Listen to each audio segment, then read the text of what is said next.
जय श्री सीताराम। क्रिया योग श्री लाहिड़ी महाशय द्वारा प्रचलित। कहते हैं कि इस संसार में मात्र एक ही देवता है, आत्मा, और एक ही शक्ति है, कुंडलिनी शक्ति। इसकी वास्तविक उपासना योग द्वारा ही संभव है। अन्य देवी देवता इन्हीं के नाना कार्यों के करने से नाना रूप और नाम के प्रतीक हैं। हमारे यहाँ पूरी सामाजिक व्यवस्था भी इसी आत्मोपासना पर आधारित थी। ब्रह्मा जी को ब्राह्मण साधना में अपने विकारों से युद्ध करने वाले को क्षत्रिय और किसी सांसारिक कामना की पूर्ति के उद्देश्य से उपासना करने वाले को वैश्य एवं उपासना न करने वाले को शूद्र कहा जाता था। जाति पाति की व्यवस्था हमारे यहाँ बहुत वैज्ञानिक कर्मणा जाति प्रथा थी। कालांतर में जन्मना जाति से नाना प्रकार की परिशक्तियाँ एवं संघर्ष शुरू हुए। आज उनका विकृत रूप हमारे सामने है। हमारे शास्त्रों के अनुसार प्रथम ऋषियों की सृष्टि हुई एवं उन्हीं से जो संतानें हुई वे बाद में जातियों में अपनी सुविधापूर्ण जीवन बिताने के लिए बट गईं, परंतु उनमें ऊंच नीच का भेदभाव न रहा। आगे चलकर बढ़ गया। आगे चलकर जब धर्म विकृत हुआ अर्थात बाह्य आडंबर से युक्त हुआ, धर्म हुआ और आत्मोपासना समाज में लुप्त हो गई, तब समाज में सारे विकार आ गए। श्री लाहिड़ी महाशय ने जाति पाति के बंधनों को तोड़कर यह गुप्त क्रिया योग भंगी से लेकर के ब्राह्मण तक सबको दिया है। यह समस्त मानव जाति का धर्म है, क्योंकि इसमें प्राण की उपासना है जो सबके अंदर सर्वदा रहता है। इसमें छोटे बड़े गरीब अमीर का कोई भेदभाव नहीं। तो आइए अब क्रिया योग पर विचार किया जाए। श्री लाहिड़ी महाशय की क्रिया योग में यम और नियम जो पहले के समय में आवश्यक था वह छोड़ दिया गया।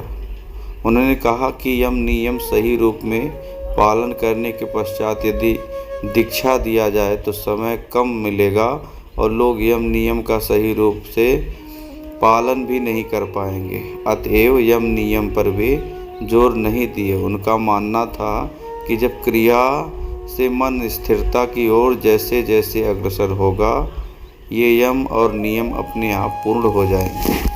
उनकी क्रिया पद्धति निम्न प्रकार से है। प्रथम क्रिया, गुरु प्रणाम। प्राणायाम के द्वारा कुंभक करके बैठे साष्टांग प्रणाम करते हुए इस मंत्र को मन ही मन कहना और मंत्रोच्चारण समाप्त होने पर पुनः पूर्वावस्था में आकर रेचक करना। अखंड मंडलाकारं व्याप्तं मेन चराचरं तत्पदं दर्शितं मेन तस्मै श्री गुरुवे नमः। एक बार और मंत्र सुनिए।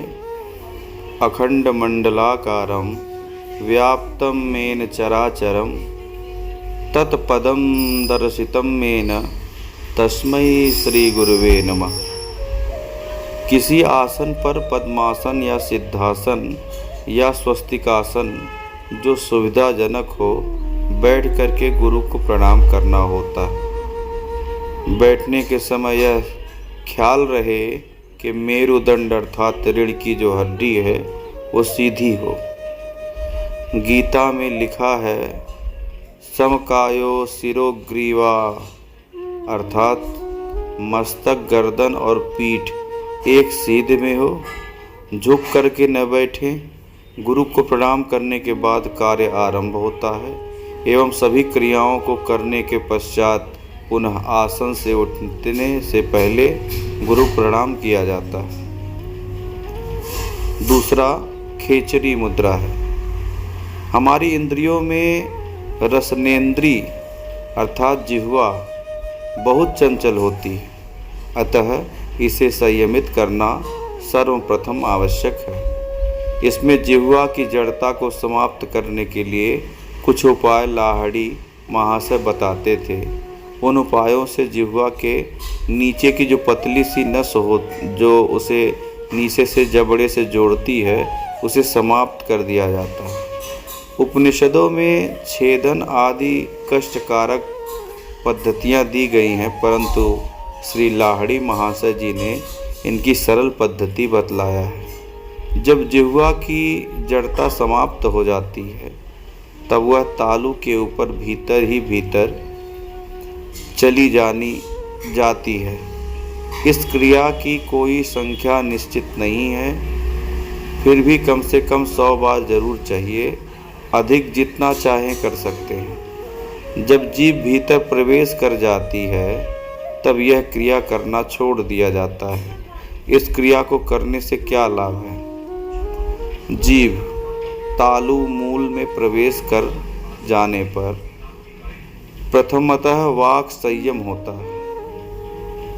जो हमारी जिह्वा होती है, उस जिह्वा को जो अंदर की तरफ से लेकर के जो स्वर तालु हमारा होता है, तालु के ऊपर से ले जा कर के जो जहाँ से हवा हमारे अंदर जा रही है, उस नली में जब हम डाल देते हैं, तो उसी को खेचरी मुद्रा कहा जाता है।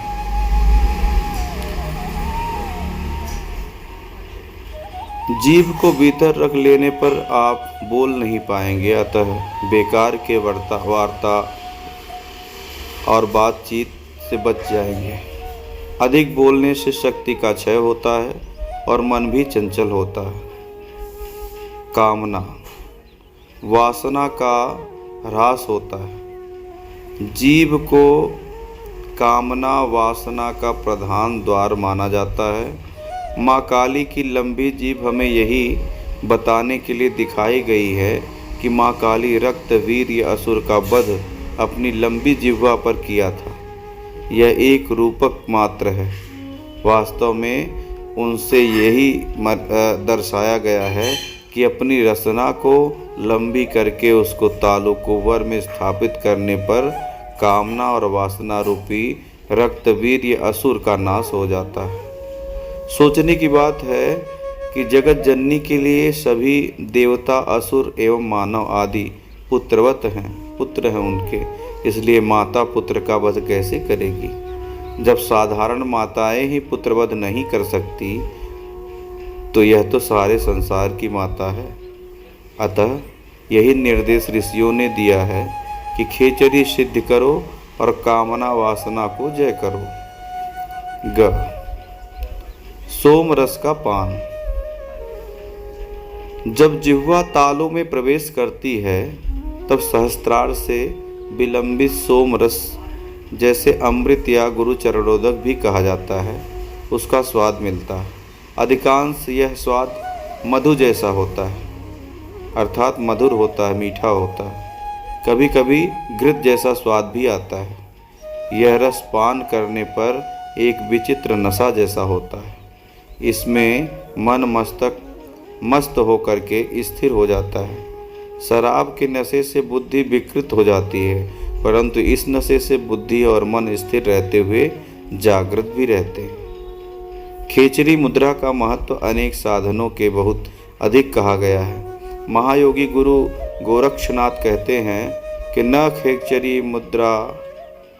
खेचरी सम मुद्रा, अर्थात योग की समस्त मुद्राओं में खेचरी से श्रेष्ठ कोई मुद्रा नहीं है।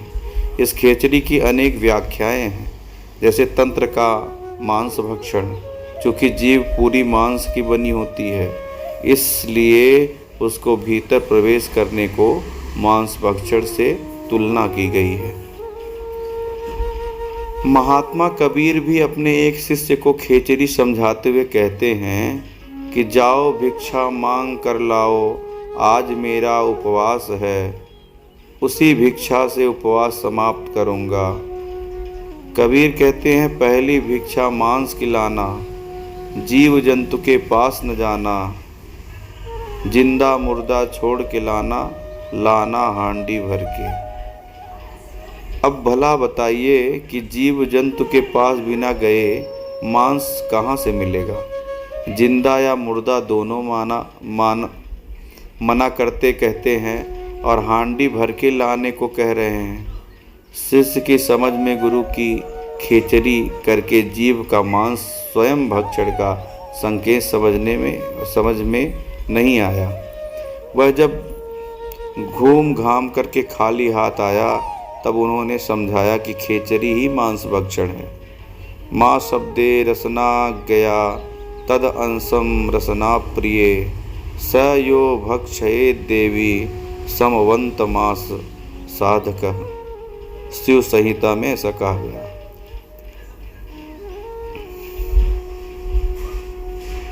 मनमानी रसना तथा उसका अंश, माँ प्लस अंश बराबर मांस भी रसना ही हुआ। उसको भक्षण करने को मांस भक्षण कहते हैं। इस योग प्रक्रिया खेचरी को न जानकर के तांत्रिक लोग बाहर से किसी जानवर का मांस ला करके खाते हैं। तंत्र के पंचमकार में मांस, मदिरा, मत्स्य, मुद्रा और मैथुन आते हैं। इसमें मांस भक्षण और मदिरा पान ये दोनों खेचरी से ही पूर्ण हो जाते हैं। जीव का भक्षण मांस भक्षण हुआ और सोम रस का पान मदिरा का पान हुआ। यही शुद्ध तंत्र है, परंतु आजकल के तांत्रिक इससे प्रायः अनभिज्ञ हैं।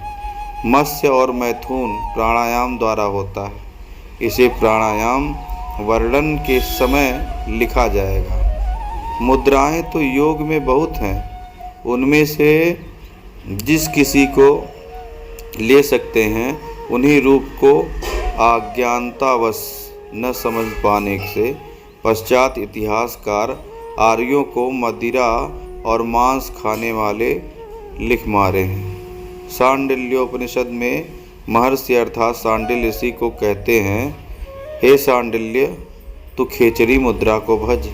श्री लाहिड़ी महाशय ने अपने क्रिया योग में खेचरी को प्रथम स्थान दिए। बालक मातृगर्भ में इसी योग की मुद्रा में रहता है। जब बालक पैदा होता है तब धाय अर्थात नस जो होती है उसके मुंह से अंगुली डाल करके उसकी जिह्वा को खींच करके बाहर करती है, अर्थात वह ईश्वर दंत योग प्रक्रिया है जो गर्भ में उसकी रक्षा करती है। जन्म के बाद भी प्रायः 6 माह तक बच्चों की जीभ तालू से सटी रहती है। आगे चल कर के सांसारिकता में लीन होने के साथ ही साथ इसकी जड़ता भी बढ़ने लगती है। इसी मुद्रा के बाद नाभिक क्रिया का विधान है।